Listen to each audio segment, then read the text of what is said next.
नमस्कार मित्रांनो, शनई चौघडी मालिकेतील पुढील भागांमध्ये आपल्याला असं पाहायला मिळतं की कर्जतमध्ये जय आणि शर्वरीवरती गुंड्यांचा हल्ला झालेला आहे, पण गुंड्यांनी घेतलेला आहे तेजस्विनीचे नाव.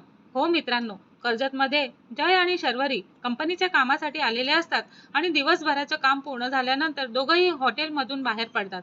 शर्वरी काहीतरी बोलत असते आणि जय तिचं बोलणं ऐकत चालतच असतो आणि वातावरण अगदी शांत असतं, पण अचानकच त्यांच्यावरती गाडीसमोर एक काळी गाडी उभी राहते आणि गाडीतून 3-4 अनोळखी गुंड खाली उतरतात.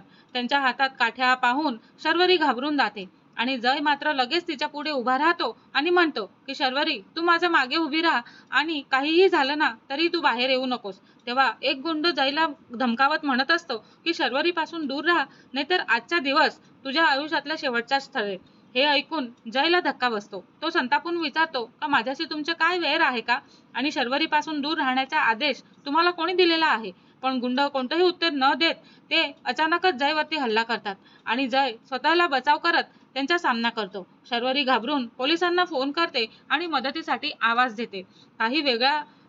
काही वेळाच्या झटापटीनंतर जय एका गुंडाला पकडतो आणि बाकीचे पळण्याचा प्रयत्न करत असतात, पण तेवढ्यातच पोलीस घटनास्थळी पोहोचते आणि पोलीस सर्व गुंडांना ताब्यात घेतात आणि जय आणि शर्वरीला सुरक्षित ठिकाणी घेऊन जातात. यानंतर पोलीस स्टेशनमध्ये चौकशी सुरू होते. सुरुवातीला गुंड काहीही सांगायला तयार नसतात, पण पोलीस अधिकारी त्यांना विचारतच असतात की जयवरती हल्ला करण्यामागचं कारण काय आणि तुम्हाला याच्याबद्दल ते कोणी माहिती दिलेली आहे.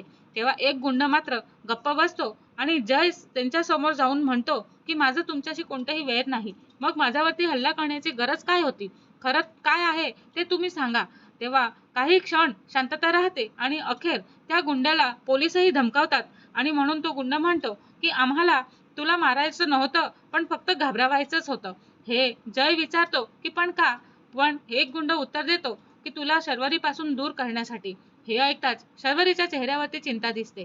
तेव्हा जय पुन्हा विचारत असतो आणि हा आदेश कोणी दिला.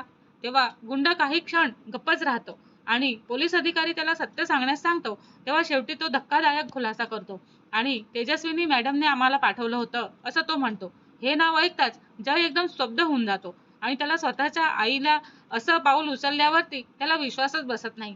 शर्वरीही जयकडे पाहतच राहते आणि जय हळू आवाजात म्हणत असतो, माझी आई आणि माझ्यापासून शर्वरीला दूर करण्यासाठी एवढं टोकाचं पाऊल उचलू शकते का. तेव्हा पोलीस अधिकारी पुढे सांगतात की गुंड्यांच्या मोबाईल मधील कॉल रेकॉर्ड आणि पैशांच्या व्यवहारांची तपासणी केली जाईल. जयच्या मनामध्ये आता एकच निर्णय असतो, तो थेट तेजस्विनीला याचा जाब विचारणार आहे. दुसरीकडे आपण पाहतो की तेजस्विनीला अजूनही काहीच कल्पना नसते की तिचा डाव उघड झालेला आहे आणि तिला वाटत असतं की जयला घाबरवल्यानंतर तो नक्की शर्वरी पासून लांब जाईल, पण तिला माहिती नसतं की तिच्या विरुद्ध गुंडांनी कबुली दिलेली असते आणि पोलिसांच्या रेकॉर्डवरती आलेली आहे.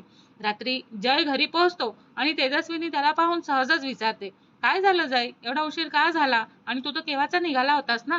तेव्हा जय तिच्याकडे बघून शांत राहतो आणि म्हणतो, आई मला तुझ्याशी एक महत्वाची गोष्ट बोलायची आहे. तेव्हा तेजस्विनी विचारते, काय. तर जय ह्या पूर्ण थेट प्रश्नच विचारतो आणि म्हणतो की कर्जतमध्ये माझ्यावरती हल्ला करण्यासाठी तू जे गुंड पाठवले होतेस का. तेव्हा तेजस्विनीच्या चेहऱ्यावरचे भाव अचानकच बदलून जातात. ती काही क्षण गप्पच राहते आणि जय पुढे म्हणत असतो की मला खोटं सांगू नकोस हा, आणि ज्यांनी माझ्यावरती हल्ला केला ना त्यांनी तुझं नाव घेतलेलंच आहे. तेव्हा तेजस्विनी हादरते, पण पुढच्या क्षणी तिच्या चेहऱ्यावरती पुन्हा कठोर भाव येतात आणि ती म्हणते, जय तुला माझ्यावरती विश्वास ठेवणार नाही का तू. तेव्हा जय उत्तर देतो आणि तो म्हणतो, आईवर विश्वास ठेवायचा आहे, पण आधी मला सत्य जाणून तर घेऊ दे. तेव्हा तेजस्विनी काही बोलणार इतक्यातच जयच्या मोबाईलवरती पोलिसांचा फोन येतो आणि त्याला गुंड्यांच्या चौकशीतून आणखीन एक पुरावा सापडलेला आहे असं ते सांगत असतात. तेव्हा जय फोन ठेवतो आणि तेजस्विनीकडे पाहतो. तेव्हा तो म्हणतो, आई आता फक्त तुझं नाव नाही तर तुझा विरुद्ध पुरावा पण आहे. तेजस्विनीच्या चेहऱ्यावरती धक्काच उमटतो, पण प्रश्न असा असतो की तेजस्विनी खरंच हा कट कबूल करणार का, की ती समायरावरती ढकलेल का, मग स्वतःला वाचवण्यासाठी ती जय समोर आणखीन एक खोटं बोलेल आणि ह्या घटनेनंतर जय शर्वरीची साथ देणार का तिला लांब ठेवणार, का आईच्या विरोधात जाण्याची हिंमत करणार आहे. तर हे सगळं आपल्याला पुढील भागांमध्ये बघायला मिळणारच आहे. पण त्याआधी जर तुम्ही आमच्या चॅनलला सबस्क्राईब केलं नसेल तर सबस्क्राईब करा आणि व्हिडिओ आवडल्यास लाईक द्यायला विसरू नका. धन्यवाद.